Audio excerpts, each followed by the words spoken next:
पूरी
प्रकृति को भले आप देखें तो भी आपको लगेगा कि चलाने वाली सत्ता केवल वही परमात्मा।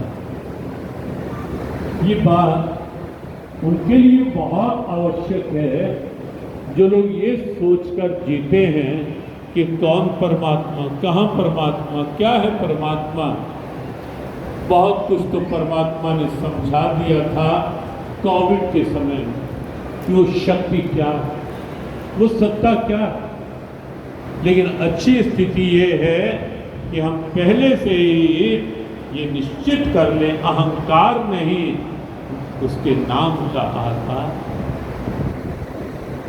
नाम का आधार, परमात्मा का आधार। चलो बाहर की प्रकृति की ओर ना जाकर हम यदि अपने आप को ही देखें, अपने अंदर देखें, ये शरीर बनाने और चलाने वाला कौन, कभी भी जानना तो पता चल जाएगा कि अहंकार किस बात का, किसके द्वारा रचना हुई इस शरीर की।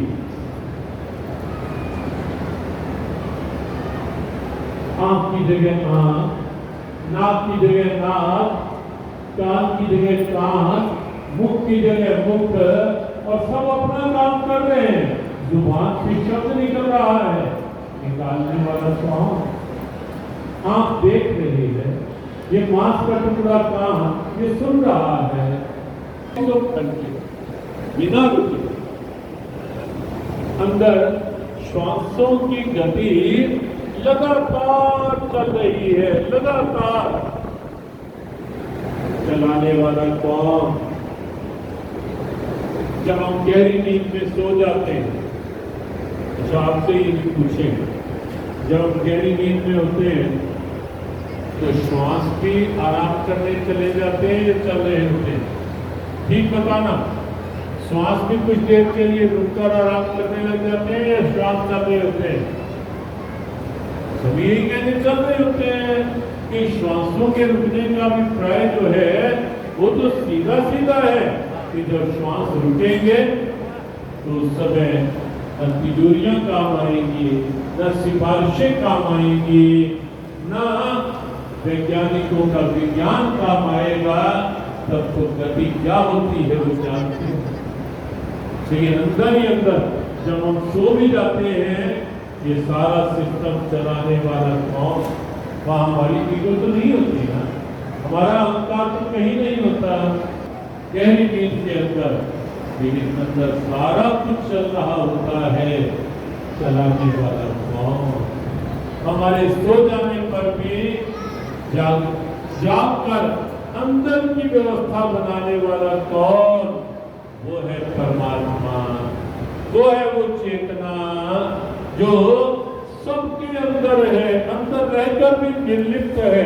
गीता में भगवान कहते हैं आत्मा गुड़ा के सर्वभूताश्च स्थिता, हे पाप मैं सबके भीतर की चेतना हूँ, सबके भीतर सब कुछ करते हुए भी निर्लिप्त हूँ।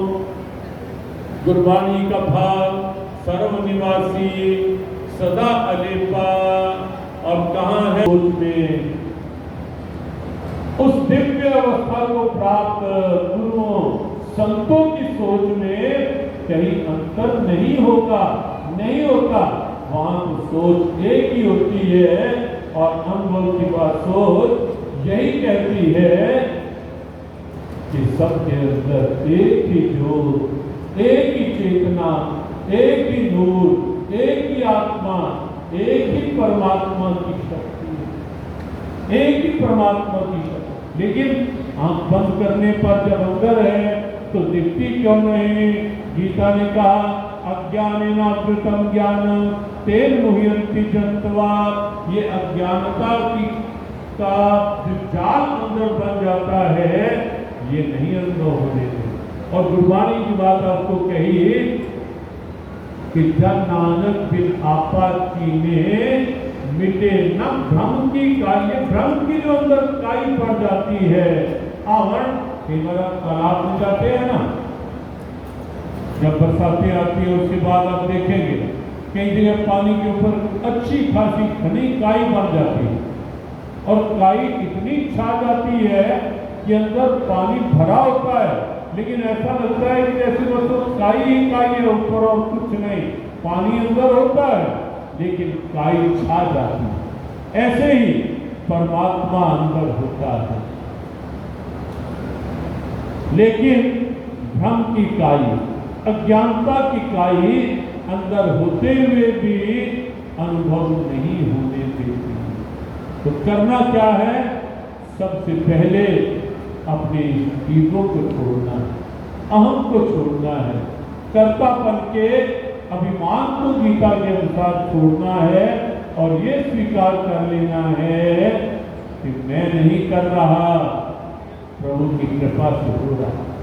और एक बात व्यवहार की भी आप देखना, प्रैक्टिकली देखना, ये अहंकार ही जड़ है सब प्रकार की। ये प्यार मन में हो, मन में किस कारण नहीं होता? अहंकार जब भ्रमा होता है। तो इसीलिए तो महापुरुषों ने कहा ना, कबीर ने कहा चाखा चाहे प्रेम रस, राखा चाहे मान, एक म्यान में दो खड़क, देखा सुना न कान।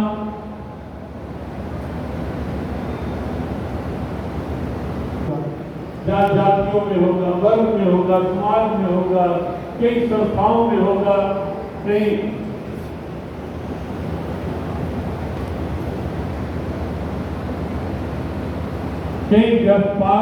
व्यापारिक प्रतिष्ठान में आपस में पार्टनर में हो जाता है, कहीं आपसी कले उसके मूल में आप एक ही बात पाओगे, किसी एक की ईगो आड़े आ रही होगी। घर में भी होगा ईगो, मेरी बात नहीं सुनी, मेरी बात नहीं मानी जाती, नहीं चलेगी। या मैं जो कह रहा हूं कि अहंकारी व्यक्ति का लक्षण क्या होता है, हम सब अपना निरीक्षण करें। और कल एक बात कही थी जब हमारे पूज्य बाबा सुरेंद्र सिंह जी पंजाब से आए हुए थे, कल एक बात कही थी कि अहंकारी व्यक्ति की स्थिति में कि अहंकार का स्तर हमेशा नीचा होता है। अहंकार बहुत अधिक पनप नहीं सकता, विनम्रता आदर पाती है। अहंकार कहीं ना कहीं टूटता, कभी ना कभी। एक चीन के संत कंफ्यूज, हम बात कभी कही ना कि कोई अवस्था का संत होगा, सिमर्थ पावे आप जपे और नाम जपावे। आप भी औरों के लिए, औरों को भी बांटे खुशियां, प्यार, सद्भाव, कहीं भी कोई भी संत की बात।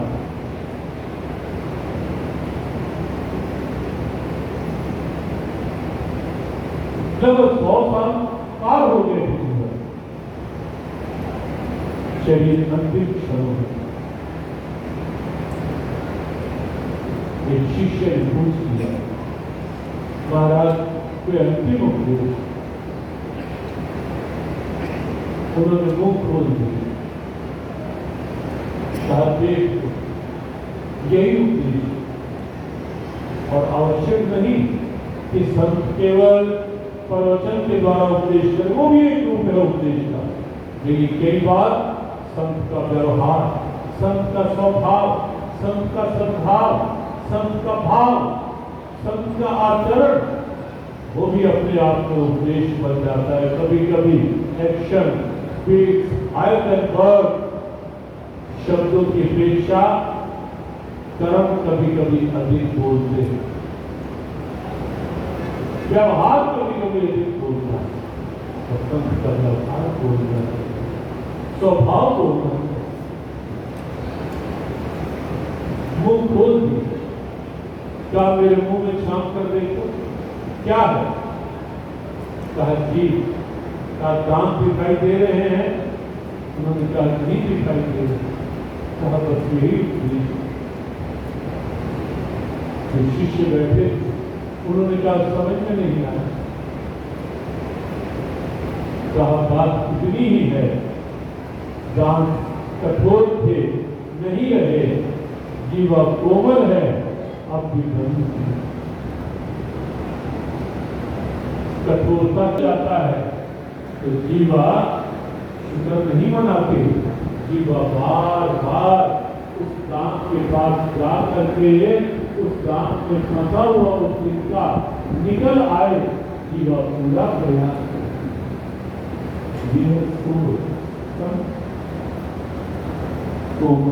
विनम्रता, कठोरता, अहंकार और दो इकट्ठे नहीं कर सकते। वहां भारतीय युद्ध की बात बताई जा रही है। अहंकारी व्यक्ति का लक्षण जो मैं कह रहा हूं ठीक, मैंने कह दिया ना, जो मैं कर रहा हूं ठीक, न किसी की अच्छी बात सुननी न समझनी। कोई समझाना भी चाहे, बताना भी चाहे तो सुनना नहीं, समझना नहीं, बस मैं ही। महाभारत युद्ध में दुर्योधन की जो ईगो थी, सबसे बड़ा कारण थी पक्ष। महाभारत युद्ध मान लेता, कितनों ने समझाया, कितनों ने कहा, स्वयं भगवान कृष्ण ने कह दिया 5 भाइयों को 5 गांव दे दो, दुर्योधन बाकी सब संभाल लो। अहंकार, सुई की नोक जितनी जमीन में नहीं दूंगा कृष्ण। ये अहंकार, ये कले कलेश का कारण करता है। और आज 3 दिन के सत्संग सत्र के इस विश्राम सत्र में हम सब निश्चित कर लें कि जीवन में अहंकार नहीं, प्यार।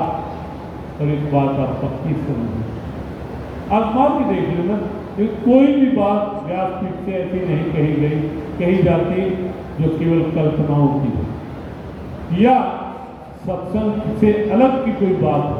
व्यासपीठ से जो भी बोला जाता है, क्योंकि व्यास एक परंपरा है, व्यासपीठ एक व्यास से जुड़ी बात, व्यास से जुड़ी परंपरा। इसीलिए कुछ दिन पहले व्यास पूर्णिमा गई ना, जो हम गुरु पूजा के रूप में लेते हैं, वो इसीलिए तो है कि व्यास एक परंपरा के रूप में आज भी साथ। इसलिए व्यासपीठ से कोई भी शब्द होना भी नहीं चाहिए इधर उधर। बात चल रही है, जो बात कही जा रही है वो प्रयोग के लिए, आजमाने, केवल प्रवचन के लिए नहीं, केवल ये कोई प्रदर्शन नहीं है, ना कोई मनोरंजन है ये आयोजन, ना किसी प्रकार से कोई व्यवसाय है। ये सत्संग जीवन का परिवर्तन। और उसमें ये बात कही जा रही थी कि जहाँ अहंकार होगा वहाँ प्यार नहीं होगा, और जहाँ प्यार नहीं होगा वहाँ शांति नहीं होगी। मन में प्यार नहीं होगा तो क्रोध भरा होगा, ईगो भरी होगी, ईर्ष्या द्वेष भरा होगा, और जहाँ मन में ये होगा वहाँ शांति नहीं होगी। और एक और मेरी सेना रहेगी, नारायणी सेना, दिव्य अस्त्र शस्त्रों से सुसज्जित, दिव्य अस्त्र शस्त्र रहेगी। अर्जुन ने सेना नहीं मानी, अर्जुन ने भगवान को माना। दुर्योधन ने भगवान से भगवान की सेना मांग। दुर्योधन खुश हो गया कि अर्जुन तो पागल है, पहले मांगने की बारी भी आ गई, निहत्थे कृष्ण को मांग रहा है, निहत्थे ग्वाले को मांग रहा है, क्या करेगा इसे लेकर। लेकिन अर्जुन जब भगवान कृष्ण ने पूछा कि पार्थ तूने मुझे मांग तो लिया मुझे, लेकिन ये बता करेगा क्या मेरा, युद्ध मैं नहीं करूंगा, शस्त्र मैं नहीं उठाऊंगा महाभारत में, करेगा क्या। अर्जुन ने कहा कृष्ण पहली बात तो ये आप मेरे पक्ष में हो, मुझे इस बात का बहुत आनंद है, बहुत आनंद कि मेरे पक्ष में भगवान। और सच बात यही है कि 5 पांडव 100 कौरवों पर भारी पड़े और 7 अक्षौणी सेना पांडवों की कौरव सेना पर भारी पड़ी। क्यों? क्योंकि पक्ष में कृष्ण थे और कृष्ण वही होते हैं जहां धर्म होता है। जिस समय महाभारत युद्ध से पहले युधिष्ठिर बिल्कुल युद्ध होने की तैयारी थी। युधिष्ठिर युद्ध से पहले अचानक रथ से उतरे और कौरव सेना की ओर चल पड़े। कौरव सेना की ओर आगे बढ़ते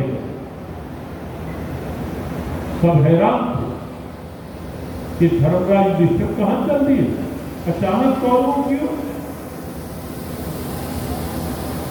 युधिष्ठिर चलते चलते वहां पहुंचे जहां पितामह भीष्म और गुरु द्रोणाचार्य कर रहा था। आप यहां देखिए भारत क्या है, भारत की संस्कृति क्या है और भारत का दर्शन क्या है। और ये भी आपको लगेगा कि क्या आज के बच्चों को, आज के युवाओं को ये प्रसंग पढ़ाए नहीं जाने चाहिए। और ये भी आपको लगेगा कि ये परंपराओं का सम्मान केवल किसी जाति के लिए नहीं, वर्ग के लिए नहीं, भारतीय संस्कृति किसी जाति की संकीर्णताओं में बनी संस्कृति नहीं है। भारतीय सनातन सोच किसी वर्ग वर्ण तक सिमटी सोच नहीं है। भारतीय सोच उदारता की सोच, खुली सोच है, इस सबसे अति मानवता की सोच है। और इसीलिए पूरे विश्व में यदि पूरे संसार को एक परिवार की सोच किसी ने दी तो वो मेरे भारत में भी, वो सनातन में, जिसकी